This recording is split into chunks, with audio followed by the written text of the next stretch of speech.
Great. Hi, I'm Kai EL Zabar, and I am the host for Conversations with Kai. And as always, I am so excited today to share with you a very, very important individual to making a difference in the world that we know today. Welcome, Anjanette. How are you? I'm good, Kai. Thank you for having me. It's so wonderful to be back here. It's been what, 2 years now, maybe?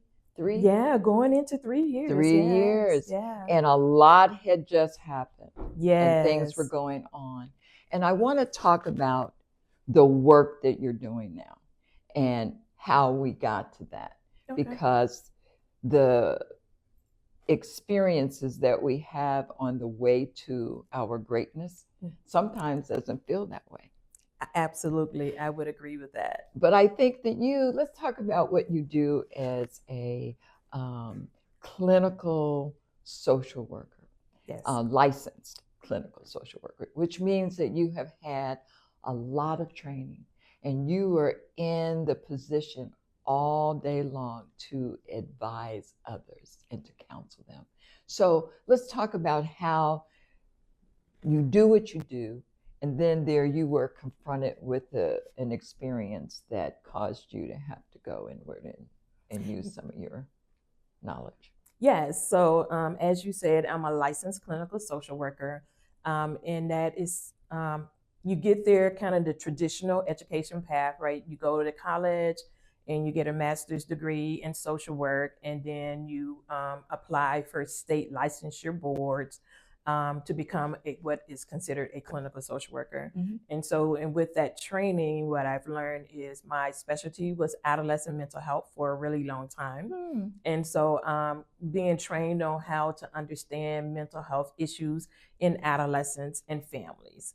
And so that was a lot of my work up into 2019, when my life shifted completely at that point. And so in 2019, many of you will remember my home was wrongly raided by the Chicago Police Department, and one of the most traumatic experiences of my adult life. And my professional background and training absolutely afforded me the ability to understand and both know what I needed to seek out treatment for healing for myself. Pretty powerful. So one of the things that I recall about first meeting you was there was all of that. And so for me, meeting you the first time, I was traumatized by the experience, just observing it. Absolutely. And being in your presence, I found you had this calm about you. And actually you were calming those of us around you. At the time we were in a photo studio. People were, getting you ready, the makeup artists. It's just a lot of stuff going on. Yeah. But because I'm an observer, that's what we do in journalism and report. And I just took note to that. And I thought, wow, you have done a lot of self-work and growth to get to that. Because, like I said, observing the footage from that evening, it was traumatizing. Absolutely. And all I could remember thinking was, what is wrong with these fools? No one, what I couldn't get is not one man, not one of those police said, do you have a towel or can I give this to you? Yeah. Just no, total insensitivity, I think, in disregard. For you totally as a disregard for me as a person, right? As a woman, right? They came in to do a job, and that's what their focus was, that we have a job to do. So I was just a person that was in the way of them doing their job, and a lot of them didn't realize or even thought that they were doing any harm to me or doing anything wrong. And I remember years ago, there was an officer who said, we did nothing wrong. It's unfortunate that she was not clothed. That's the way they viewed that night on their side of what was going on. And so to kind of address some of the things you said, me doing some work, absolutely, I've done some work. Um, the benefit of the position that I was personally in when that happened is I was already connected to a therapist. And so anyone who does this work, and we're taking on everybody else's concerns and issues on a daily basis, know that you need to have some form of therapy for yourself, to take care of yourself so that then you're best for the people that you serve. And so I was already connected to a therapist before that happened. And so when it happened, I was able to call my therapist the next day and say, I just had this experience. I really need to get in. And not everyone has a therapist on speed dial, right? Not oftentimes when people experience trauma, one, they don't know what to do. And two, when they get to the point of understanding that they do need to go to therapy, it's a process to seek out therapy. And so I had already done that process before that event or before that night. And so it did put me in a better position to care for myself because I already had the resources in place. I don't want to stay on that topic so much, but I want to go back to the statement you just made that the police made, which is they didn't even realize that they had done something wrong. Don't they have individuals like yourself, meaning counselors and people who are always on board for them to seek, just training, have some advice or input in terms of how they approach people? Yes or no? Do you know that? So yes. So when an individual is applying for the police department or to be on the police force, yes, they go through the police academy training, and there are levels of what is considered sensitivity training or cultural related training, training on how you engage with the community. They do have those type of trainings. Now, how informed those trainings are, I don't have knowledge of that because I have not seen those trainings. I just know that those trainings are a part of the academy and a part of their kind of ongoing training work. But what I found, at least in my own personal experience, is that in the city of Chicago, and I can only speak to the city of Chicago because that's my experience, is that there is a deep culture of police insensitivity in the way they view Black and brown communities. And so unfortunately, I found myself in front of some of those officers. And I won't say that all police officers are that way, but many are.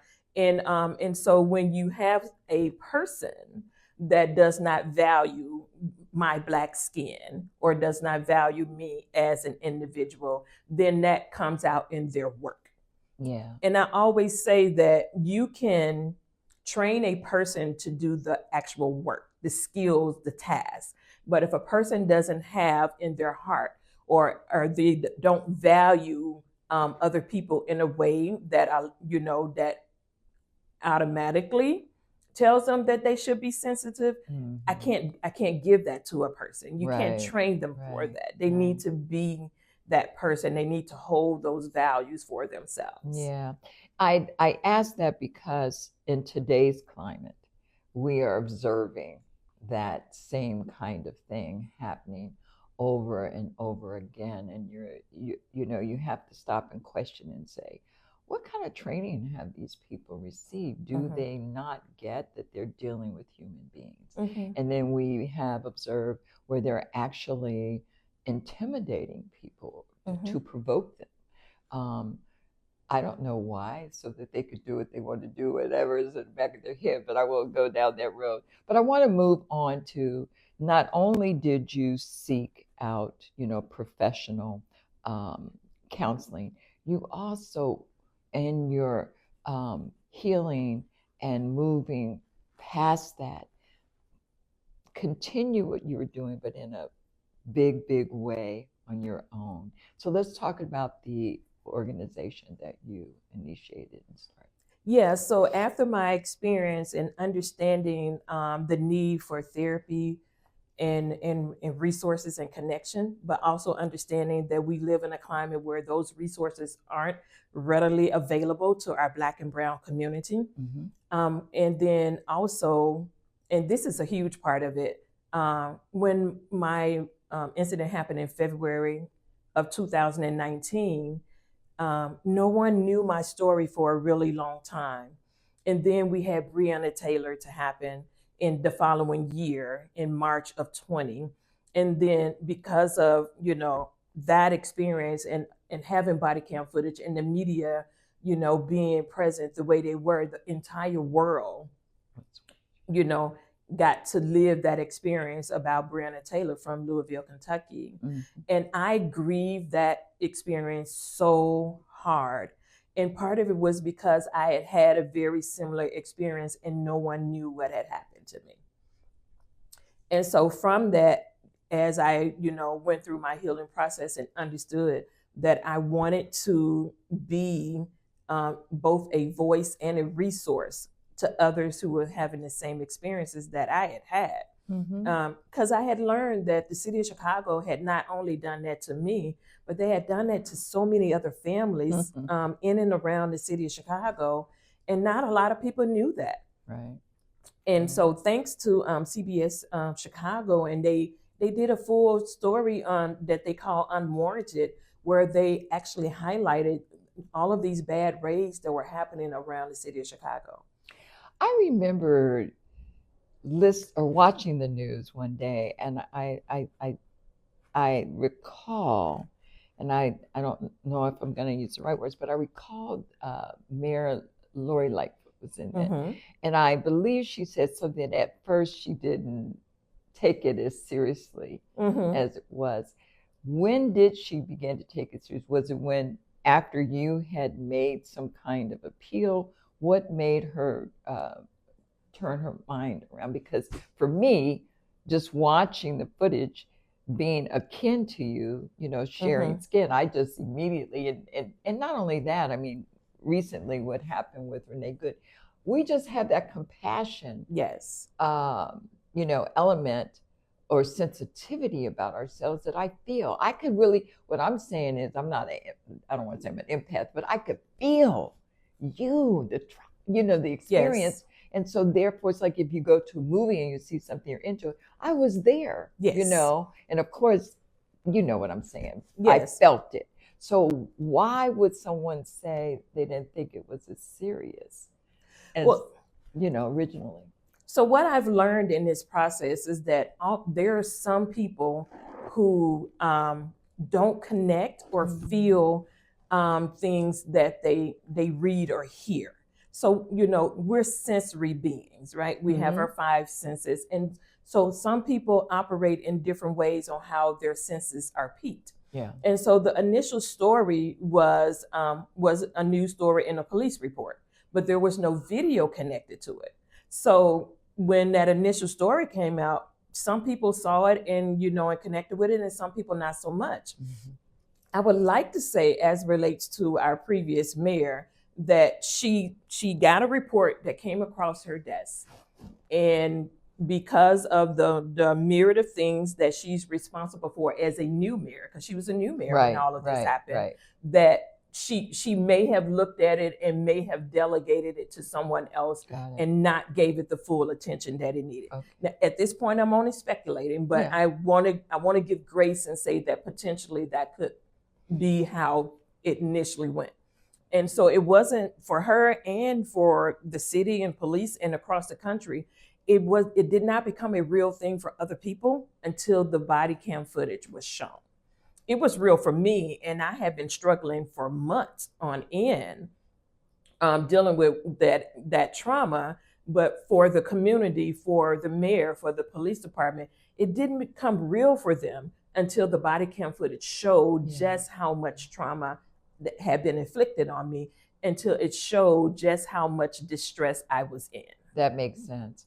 And that's what's so wonderful and powerful, I think, about what you have done, being able to take that particular experience and, apply the same kind of pressure that happens with the coal to form the diamond. That's what you have done. You have created an organization that provides a sense of growth and development and empowerment to people who may have or do experience any kind of trauma. Yes, and that's exactly it. But to take it a step further, my I Am Her Foundation, the mission is that we're supporting Black women and Black girls unapologetically. And here's why. In our system, in the way healthcare system, mental health systems, Black girls and Black women are less likely to receive the therapeutic services that they need for multiple reasons. Lack of access, insurance, being able to actually go see a therapist. Black women oftentimes won't seek out therapy because they have challenges of needing to work and run a household and childcare for the children. And so where is there time for mom to go and get the support she needs? And then oftentimes the insurances don't cover it.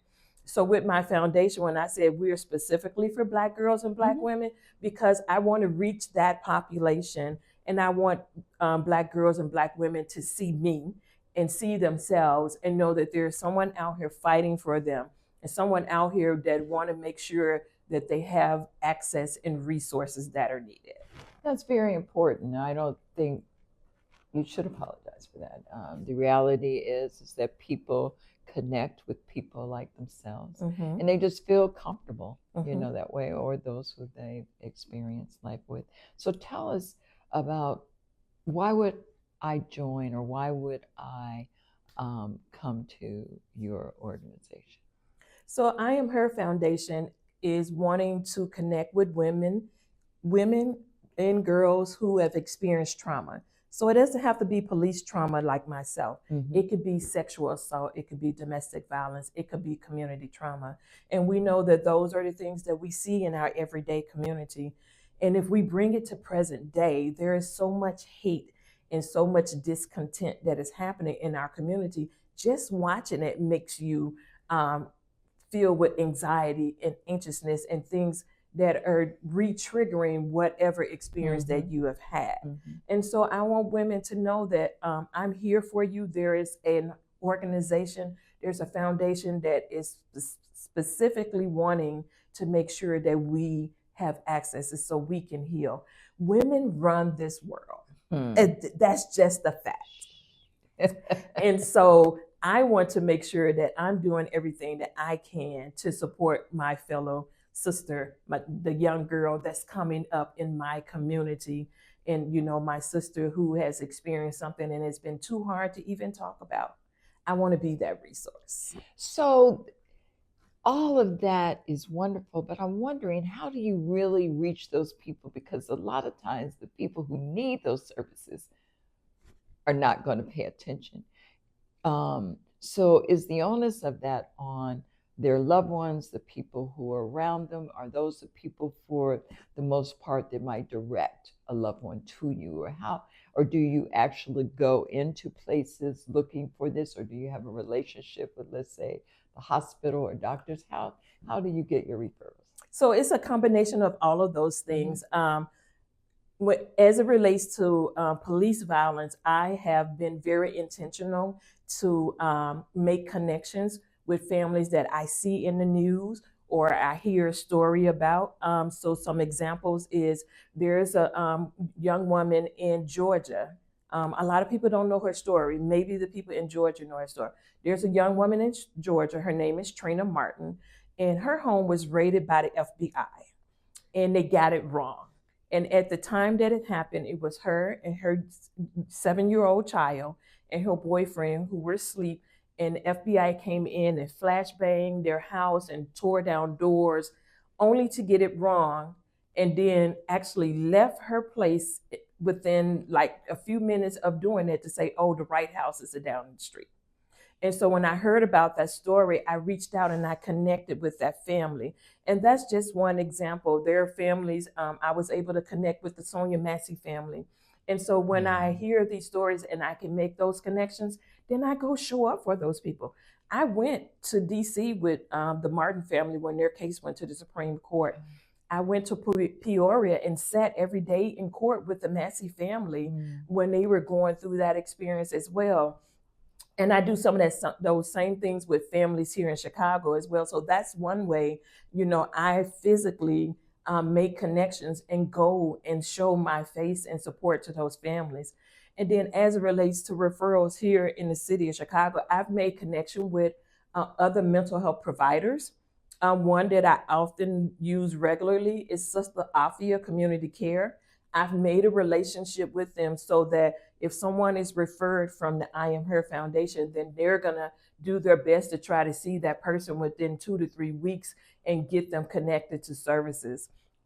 And so, on social media, I have an annual fundraiser, which is coming up. So my annual fundraiser is coming up March 21st of this year, where I invite people to partner with me, give to this organization. Every dollar that is given, 80% of the funds that are raised go to therapy services. I work with Chicago Public Schools, where I offer an annual youth conference to youth every year in October to celebrate International Day of the Girl. And I work with those schools, and they bring their students in. This past year, we had 200 students from Chicago Public Schools to attend our conference. And those were students who chose to do that on their own? Students that the school chooses that they know could use the support. So the school chooses which girls come. And so this past year, I was connected with 9 different schools who were able to bring 20 plus girls that they had chosen, that they see every day in school, and they know this young lady needs some additional support. We know this young lady is struggling in her home setting, and so we want to bring them. So the school gets to choose which young ladies come to the conference. So what kind of team do you have helping you? Because I know you can't do it by yourself. I'm glad you said that. I have a very small team, but a very effective team. So I have a small board of directors who are very hands-on, but every single event that I do is done by volunteers. So with this last conference, Alderwoman Jeanette Taylor supported me in helping me to get a location.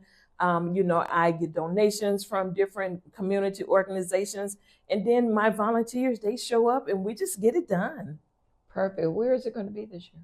So we have not chosen a location this year, but oftentimes I choose community spaces on the south side of the city is where we primarily have.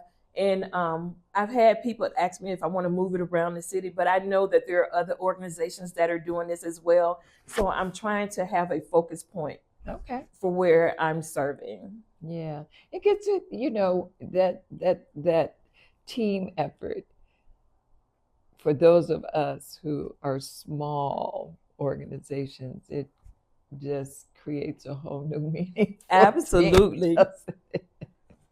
Yeah, so I want to, there's one more thing that I really want you to talk about. What, if I'm thinking about going into the type of work that you do, what would be the questions I should ask myself first? I think individuals need to do soul searching when they want to go into any type of helping profession, but specifically in social work, when it comes to therapy and counseling, you have counselors and psychologists and psychiatrists and social workers and the gamut, the profession is wide based. But when it comes to social work, and I tell people, it's the reason I chose social work over counseling, over psychology, over those other professions. With social work, we look at a holistic approach to how we care for people. So it's not a singular focus like they came in for therapy because they have this issue and I want to help them dig through it. When it comes to social work, I want to look at all the things. You have this one issue, but it didn't start with this issue.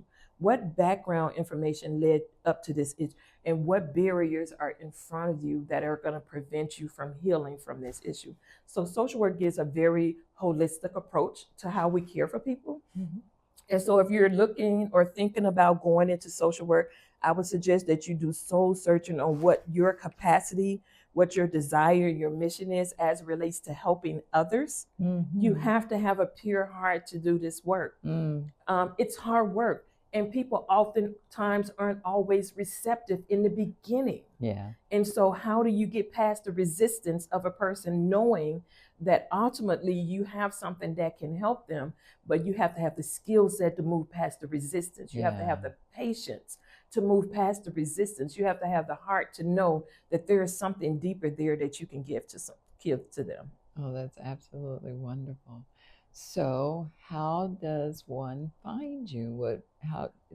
Are you? I was going to say the phone book, so that tells on me. Well, it's not the phone book anymore. No. So we can make that information available, but right now you can go ahead and share that. Yes, so I am on all social media platforms. Anjanette Young on LinkedIn and Facebook. I am here Chicago on Instagram. And I have a website, which is called IamHer21.com, is where you can see some of the work that we're doing. We have some recap videos from the other events that we've done as well. But you can also email me at Cafe Social Work Consulting at gmail.com, which is where I do most of my mental health work through. Okay. And so they can reach you also if they're interested in becoming a part of your team. Absolutely. So volunteer. Yes, if you want to volunteer, we need tons of volunteers all the time. And even our annual fundraiser that's coming up in March, we could absolutely use volunteers for that as well. You can reach out to me at IamHer.NFP.21 Just send me an email, reach out to me on social media. If you see this and you're interested in connecting, of course, we need to do, a little background check, make sure you're good. Absolutely. Because we provide good services and we want good people to be a part of our team. Right. And so everything that you have experienced, everything that you have accomplished, everything that you are doing has led you to a very special moment in your life right now. And this is February, so tell me what you're doing that's a big deal. It is a big deal. So through all of this process over the last 7 years, I've written a book. And the title of the book is called Past the Pain, How to Emerge from Trauma with Purpose. And so this has become my purpose now. So the book is available on all platforms where you can buy books. And it came out on February 3rd, so you can actually get it today on all of those platforms. And so I'm going to be doing a lot more media, book tours, stopping in some Black-owned bookshops, which is very important to me, to talk more about the work that I'm doing and share with as many people as I can.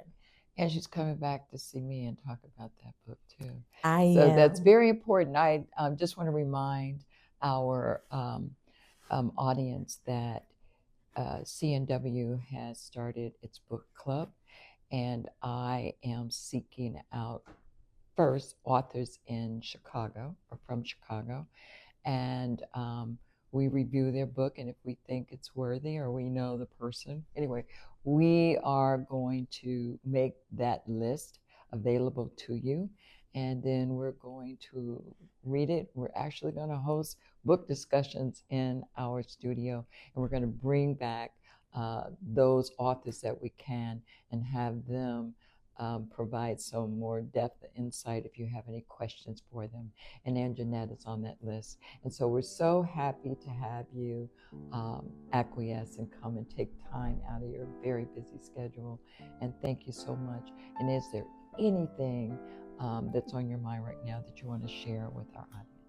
I would say final thoughts is that my foundation, it's a foundation, so we raise money to give away money, and that's different than a charitable organization. So if you feel so compelled to, please go on our website and make a donation. All donations go strictly to the work and the service that we do, and you can go to our website, which is IamHer21.com, and you can also make a donation. No donation too small and no donation too big. Thank you. Thank you.